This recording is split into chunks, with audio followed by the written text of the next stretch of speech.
शाम का वक्त, जब दिन और रात आपस में मिलते हैं, वो समय गांव के लिए एक अजीब सा सुकून लेकर आता है। पीपल गांव में चूल्हों का धुआं उठने लगा था और खेत से लौटते मवेशियों के गले की घंटियां माहौल में एक ठहराव खोल रही थी। लेकिन कहते हैं ना, जब कोई बहुत बड़ी अनहोनी होने वाली होती है तो उससे पहले की शांति बहुत गहरी और डरावनी होती है। भुवन बेटा, इस बार तो बारिश ने ऐसा धोखा दिया है कि पूछो मत। वो जो पीछे वाला खेत है ना अपना, उसकी तो सारी फसल सूख गई। जमीन में दरारें पड़ गई हैं। अब समझ नहीं आ रहा अगली बुवाई कैसे होगी। हाँ काका, वो तो है। कल सरपंच जी भी चौपाल पर यही कह रहे थे, अगर 2-4 दिन में पानी नहीं गिरा तो कुएं भी जवाब दे जाएंगे। फिर तो औरतों को पानी के लिए दूर नदी तक जाना पड़ेगा। अरे पानी तो गिरेगा, पर आसमान के रंग कुछ ठीक नहीं लग रहे आज। देख रहे हो, हवा में ठंडक अचानक कितनी बढ़ गई है। जाड़ों से पहले ऐसी हड्डी कंपाने वाली ठंड, वो भी बिना बारिश के। मुझे तो कुछ ठीक नहीं लग रहा। आसमान का रंग पल भर में खूनी लाल हो जाता है। तीनों झटके से ऊपर देखते हैं। आसमान को चीरते हुए आग का एक विशाल गोला बहुत तेज रोशनी के साथ भैरवगढ़ के जंगल की तरफ गिरता है। हे राम, वो क्या था? आसमान फट गया क्या? काका, वो कोई तारा टूटा है या शायद कोई बड़ा हवाई जहाज क्रैश हो गया है। रोशनी देखी आपने कितनी तेज थी, पूरा आसमान लाल हो गया था। वो आग का गोला था मदन, सीधा भैरवगढ़ के जंगल में जाकर गिरा है। धरती ऐसे हिली जैसे कोई बहुत बड़ा भूचाल आ गया हो। मैं अभी बिरजू को लगाता हूँ। वो भैरवगढ़ में ही रहता है ना, खदान के पास। उसे पक्का पता होगा कि वो क्या बवाल गिरा है आसमान से। बिरजू, हेलो। भुवन भाई, तूने आवाज सुनी बे? अरे यहाँ तो कयामत आ गई है। पूरा गांव अपने घरों से बाहर आ गया है। हाँ बे, अभी चौपाल पे बैठे थे हम, जमीन हिल गई यहाँ तक। वो क्या गिरा है उधर? आग का गोला दिख रहा था यहाँ से। बिरजू भाई, पुरानी खदान के पास जो घना जंगल है ना, वो सीधा वहीं गिरा है। और भाई, वो कोई आम आग नहीं है। उसकी लपटें लाल नहीं नीली दिख रही हैं यहाँ से। कोई कह रहा है उल्का पिंड है, कोई कह रहा है कोई फौजी जहाज गिरा है। मैं तो जा रहा हूँ पास से देखने। तू भी आ जल्दी अपनी साइकिल उठा के। ऐसा मौका जिंदगी में दोबारा नहीं मिलेगा। तू वहीं रुक, मैं बस अभी निकला। कोई भी चीज हो, गांव वालों और पुलिस के पहुंचने से पहले अपन दोनों देखेंगे उसे। भुवन फोन काटता है और घर की तरफ भागने के लिए मुड़ता है। तभी लखन चचा उसका हाथ कसकर पकड़ लेते। रुक जा भुवन, तेरा दिमाग खराब हो गया है। सूरज डूब गया है और अंधेरा छाने लगा है। वो जो भैरवगढ़ वाला कच्चा रास्ता है, रात के वक्त वहां जाना साक्षात मौत के मुंह में जाना है। कल सुबह उजाले में देख लेना जो भी गिरा है। अरे चचा, सुबह तक तो पुलिस और शहर वाले आ जाएंगे, बैरिकेड लगा देंगे, कुछ देखने नहीं देंगे। आप पुरानी बातों को लेकर फिक्र मत करो। मैं बस एक चक्कर मार के बिरजू से मिलकर आता हूँ। भुवन भागता हुआ अपने घर के छोटे से आंगन में आता है। अंधेरा लगभग छा चुका है।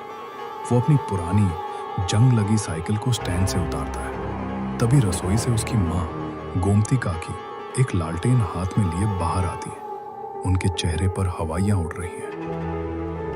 ये क्या हड़बड़ी है रे भुवन? पूरा गांव उस धमाके से सहमा हुआ है और तू ये साइकिल निकाल रहा है। कहाँ जा रहा है इतनी रात को मुंह उठाए? काकी, भैरवगढ़ के जंगल में आसमान से कोई बहुत बड़ा हवाई जहाज या उल्का पिंड गिरा है। बिरजू वहीं है, वो बुला रहा है मुझे। बस देख के अभी 1 घंटे में आ जाऊंगा। बिल्कुल नहीं, तू कहीं नहीं जा रहा। तू सुन नहीं रहा ये कुत्ते कैसे रो रहे हैं? शाम से घर की चौखट पर काला कुत्ता रो रहा है और मेरे हाथ से आज दूध भी छलककर जमीन पर गिर गया। सब अपशकुन हो रहा है। मैंने कहा ना, वो जंगल का रास्ता रात को मनहूस हो जाता है। अरे माँ, दुनिया चांद पर पहुंच गई और तुम अभी भी बिल्ली कुत्तों के रोने से डर रही हो। मुझे जाने दो, देर हो रही है। और तेरी ये कबाड़ साइकिल भूल गया क्या? इसका आगे का ब्रेक तो तूने कल ही तोड़ दिया था। बिना ब्रेक के उस ऊबड़ खाबड़ कच्चे रास्ते पे जाएगा तू? अंधेरे में कुछ दिखा नहीं तो क्या होगा? मेरी मान लल्ला, आज की रात घर पे रुक जा। काकी, तू बात बात पे अपना कलेजा मत धड़काया कर। अरे बिना ब्रेक के भी मैं इसे ऐसे दौड़ाता हूँ जैसे हवा से बात कर रही हो। पैरों से रोक लूंगा। मैं कोई छोटा बच्चा हूँ? तू कुंडी लगा के सो जा। मैं बस गया और आया। भुवन जोर से पैडल मारता है और घर के बाहर कच्चे रास्ते पर अंधेरे में निकल जाता है। गोमती काकी की लालटेन हवा के तेज झोंके से बुझ जाती है। वो अंधेरे में खौफ से खड़ी रह जाती है। भैरवगढ़ जाने वाला कच्चा रास्ता, दोनों तरफ पुराने सूखे पेड़ हैं जो अंधेरे में राक्षसों जैसे लग रहे हैं। रात का गहरा अंधेरा और कोहरा जमीन से ऊपर उठने लगा है। भुवन तेजी से साइकिल चला रहा है। भुवन, बाप रे, बिरजू ने बताया नहीं था कि इतनी भयंकर ठंड है। मेरे तो हाथ ही सुन हो रहे हैं हैंडल पर। और ये कोहरा, वो जो सामने का मोड़ है वहां तक का भी रास्ता कुछ साफ नहीं दिख रहा। अचानक भुवन को लगता है जैसे उसके पीछे भी किसी साइकिल के चलने की आवाज आ रही है। वो मुड़कर देखता है पर कोहरे के सिवा कुछ नहीं होता। वो फिर से सामने देखता है। वहम है, सब वहम है। बस थोड़ी दूर और। सामने वाले अंधेरे और तीखे मोड़ से एक बहुत तेज पीली रोशनी उसकी आंखों पर पड़ती है। रोशनी इतनी तेज है कि वो अंधा हो जाता है।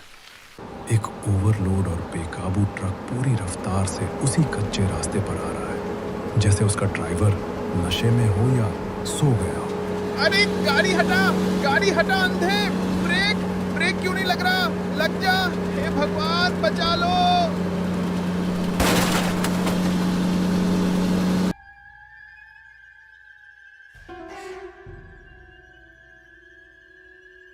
इतना भयानक एक्सीडेंट!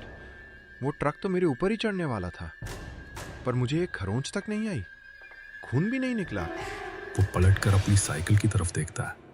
वो एक बड़े चट्टान से टकराकर पूरी तरह पिचक चुकी है। उसका फ्रेम टूटकर 2 हिस्से हो गया है और पहिया मुड़कर 8 के आकार का हो गया है। हे भगवान, साइकिल का तो कबाड़ा हो गया। इतनी जोर की टक्कर, पर मैं बच गया। मेरी किस्मत बहुत तेज है। लेकिन अब मैं आगे कैसे जाऊंगा? इस कोहरे में तो कोई मदद भी नहीं मिलेगी। रात भी बहुत हो गई है। कोहरे को चीरती हुई एक पुरानी और टूटी फूटी लकड़ी की बैलगाड़ी बाहर आती है। बैल बहुत सुस्त है, जैसे उनमें जान ही ना हो। बैलगाड़ी पर एक बूढ़ा आदमी रामू काका बैठा है। अरे काका, राम राम। भगवान ने ही आपको इस वक्त भेजा है यहाँ। जरा गाड़ी रोकना काका, मेरी साइकिल टूट गई है। बैलगाड़ी बिना किसी झटके के बिल्कुल शांति से भुवन के पास आकर रुक जाती है। रामू काका अपनी खोखली और सफेद आंखों से भुवन को देखते हैं। काका, मेरा एक्सीडेंट हो गया था। शुक्र है जान बच गई। आप जरा भैरवगढ़ की खदान तक छोड़ दोगे क्या मुझे? बैठ जा बाबू। मेरी ये गाड़ी बनी ही उन मुसाफिरों के लिए है जिनका सफर कच्ची उम्र में अधूरा छूट जाता है। भुवन, हाँ काका, सफर तो अधूरा ही रह गया। पर ये आपकी बैलों की घंटियां बड़ी अजीब हैं। इनकी आवाज सुन के मन में अजीब सा डर लग रहा है। ये घंटियां रास्ता दिखाती हैं बाबू, वरना अंधेरे में भटकने वाले तो सदियों तक भटकते ही रह जाते हैं। चढ़ जा पीछे। भुवन बैलगाड़ी के पीछे जाकर बैठ जाता है। रामू काका बिना कुछ बोले बैलों को हाँकते हैं। गाड़ी घने कोहरे में आगे बढ़ने लगती है। बैलगाड़ी के पहियों की आवाज के साथ साथ अब एक डरावनी धुन बजने लगती है। भुवन को अंदाजा नहीं था कि वो जिस गाड़ी में बैठा है वो भैरवगढ़ नहीं, सीधे मौत के उस सच तक जाने वाली थी जो पीछे सड़क पर पड़ा उसका इंतजार कर रहा था। बैलगाड़ी बहुत धीमी गति से चल रही है। आसपास का कोहरा इतना घना है कि पेड़ भी परछाइयों जैसे लग रहे हैं। भुवन पीछे बैठा है। काका, एक बात पूछूं? आपकी ये बैलगाड़ी बड़ी अजीब है। भैरवगढ़ के इस कच्चे रास्ते पर इतने बड़े बड़े पत्थर और गड्ढे हैं, पर गाड़ी में जरा सा भी हिचकोला नहीं लग रहा। ऐसा लग रहा है जैसे पहिए जमीन को छू ही नहीं रहे, हवा में तैर रहे हों। जब शरीर का बोझ खत्म हो जाता है बाबू, तो हिचकोले लगने भी बंद हो जाते हैं। जमीन के पत्थर और कांटे तो सिर्फ उन्हें चुभते हैं जो जमीन से जुड़े हो। तू अब बहुत हल्का हो गया है। हल्का हो गया हूँ? काका, आप तो एकदम साधु संतों जैसी पहेलियां बुझाते हो। सच कहूँ तो आज मैं बहुत लकी हूँ। इतने बड़े एक्सीडेंट के बाद भी मुझे एक खरोंच नहीं आई। बस मेरी साइकिल टूट गई। किस्मत वाले तो वो है बाबू जो समय रहते अपनों की बात मान लेते हैं। जिद हमेशा इंसान को उस रास्ते पर ले जाती है जहां से लौटने की कोई पगडंडी नहीं होती। आपकी बातें मेरी समझ से बाहर है काका। अरे देखिए, सामने कोहरे के पार लाल नीली रोशनी दिख रही है। आ गया भैरवगढ़, वो रही पुरानी खदान। बैलगाड़ी क्रैश साइट से कुछ दूर एक सुनसान पगडंडी पर रुकती है। सामने जंगल में भयंकर आग लगी है। उतर जा बाबू, तेरा रास्ता यहीं तक था। आगे की मंजिल तुझे खुद तय करनी है। भुवन, धन्यवाद काका, आपने यहाँ तक छोड़ दिया, यही बहुत है। मैं बस अभी बिरजू को ढूंढता हूँ।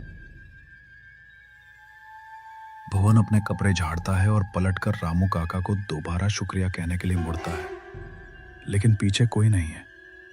रामू काका, उनके बैल और वो पुरानी गाड़ी कोहरे में ऐसे गायब हो गए जैसे वो वहां कभी थे ही नहीं।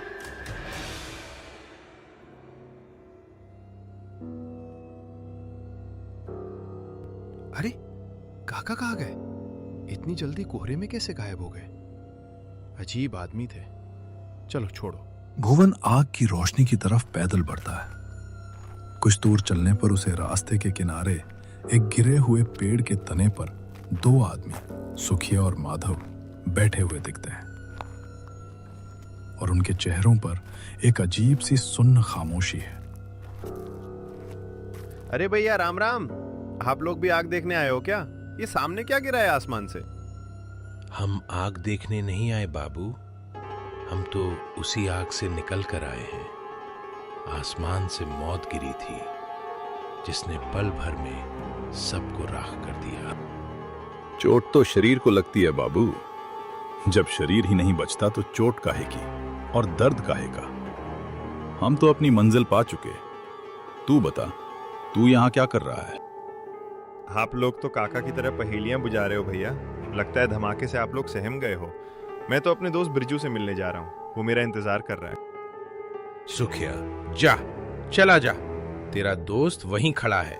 पर याद रखना, जो तूने पीछे छोड़ दिया है वो अब तुझे कभी वापस नहीं मिलेगा। कैसे अजीब लोग हैं, कुछ ठीक से बता भी नहीं रहे। भुवन क्रैश साइट पर पहुंचता है। वहां एक बहुत बड़ा गड्ढा बन गया है जिसमें से नीली आग निकल रही है। भुवन आंखें दौड़ाता है, तभी उसे एक पेड़ के पास अपना दोस्त बिरजू खड़ा दिखाई देता है। बिरजू के चेहरे पर हवाइयां उड़ रही हैं और वो रमेश नाम के एक लड़के से बात कर रहा है। भुवन, ओ बिरजू, मैं आ गया बे। कहाँ खड़ा है तू? जो भाई रमेश, मुझे बहुत डर लग रहा है। मैंने भुवन को फोन करके यहाँ बुलाया था। वो अपनी बिना ब्रेक की साइकिल लेके निकलने वाला था, पर वो अभी तक नहीं आया। उसका फोन भी नहीं लग रहा है। अरे अंधा हो गया है क्या बे? सामने तो खड़ा हूं मैं तेरे। बिरजू, सुन रहे तू? मजाक मत कर यार। तू चिंता मत कर बिरजू, शायद गोमती काकी ने उसे रोक लिया होगा। रात का वक्त है। ये क्या था? मेरा हाथ बिरजू के अंदर से कैसे निकल गया? भुवन, अरे कोई सुन रहा है मुझे? मुझे देखो, मैं यहां हूं। बिरजू, मुझे क्या हो गया है? कोई उसकी चीख नहीं सुनता। सब अपने कामों में व्यस्त हैं। भुवन के माथे पर पसीना आ जाता है। वो बदहवास होकर वहां से उल्टे पैर भागता है। भुवन भागता हुआ वापस उसी गिरे हुए पेड़ के पास आता है जहां सुखिया और माधव बैठे थे। वो अभी भी उसी तरह खामोश बैठे हैं। भुवन भैया, ये कैसा जादू टोना है? कोई मुझे देख क्यों नहीं रहा? मैं अपने दोस्त को छूने गया तो मेरे हाथ उसके आर पार निकल गए। लोग मेरे शरीर के बीच से गुजर रहे हैं। मुझे बचा लो भैया, मुझे मेरी माँ के पास जाना है। जादू टोना? बाबू, हम दोनों ने तो तुझे पहले ही चेताया था। हमने कहा था ना, जो तू पीछे छोड़ आया है वो अब तुझे कभी नहीं मिलेगा। पीछे क्या छोड़ आया हूं मैं? मेरी टूटी हुई साइकिल? पर मैं तो जिंदा हूं।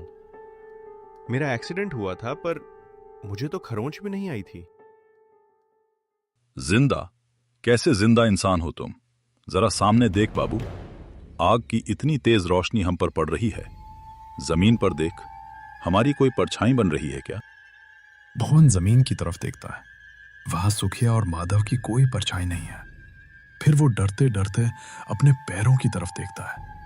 उसकी भी कोई परछाई नहीं है। परछाई? मेरी परछाई कहाँ गई? तुम लोग कौन हो?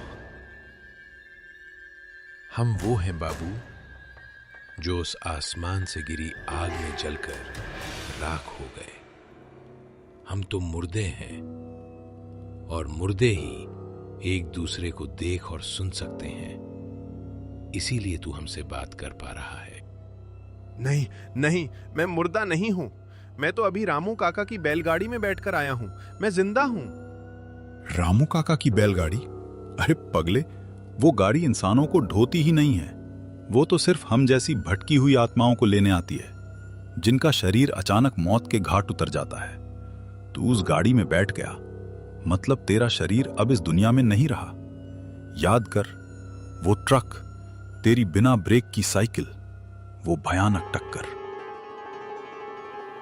नहीं, मेरी माँ, मुझे वापस जाना है। मेरी माँ मेरा इंतजार कर रही है। भुवन पागलों की तरफ भागता हुआ वापस उसी कच्चे रास्ते पर दौड़ पड़ता है जहां उसका एक्सीडेंट हुआ था। वो हवा की तरह उड़ रहा है। कुछ ही पलों में वो पीपल गांव की उस कच्ची सड़क पर पहुंच जाता है। हे भगवान, नहीं, मेरी साइकिल तो यहां पड़ी है। भुवन पत्थर के दूसरी तरफ देखता है। वहां जमीन पर खून फैला हुआ है और उसी खून के बीच एक शरीर औंधे मुंह पड़ा है। शरीर का सिर बुरी तरह कुचला हुआ है। कपड़े बिल्कुल भुवन के हैं। कोई हलचल नहीं है। ये मैं हूं? मैं यहां पड़ा हूं? नहीं नहीं, भुवन, मास! हे मेरे राम, मेरे लल्ला की रक्षा करना। मेरा कलेजा फटा जा रहा है। जाने कैसा होगा वो अंधेरे में। उसकी साइकिल का ब्रेक भी टूटा है। भगवान, मेरे बच्चे को सलामत घर भेज दे। मैं कल ही तेरे मंदिर में नारियल फोड़ूंगी।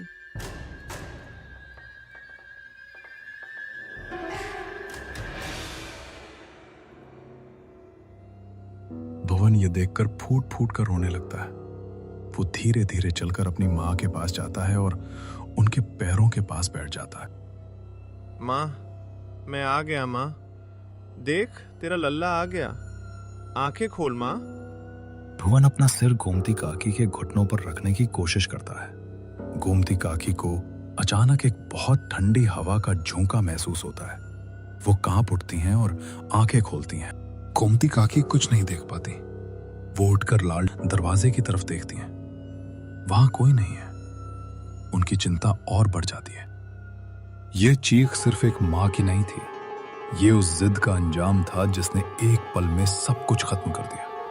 भुवन को लगता था कि उसकी टूटी हुई साइकिल और उसका हौसला उसे हर मंजिल तक पहुंचा देगा, लेकिन अपनों की फिक्र को, उनके डर को कभी वहम मत समझना। जब बड़े किसी बात पर टोकते हैं तो वो आपको किसी अनहोनी से बचा रहे होते हैं। रामू काका की बैलगाड़ी तो आज भी उस कोहरे में चलती है, उन मुसाफिरों की तलाश में जो अपनी मंजिल पर पहुंचने से पहले ही रास्ता भटक जाते हैं।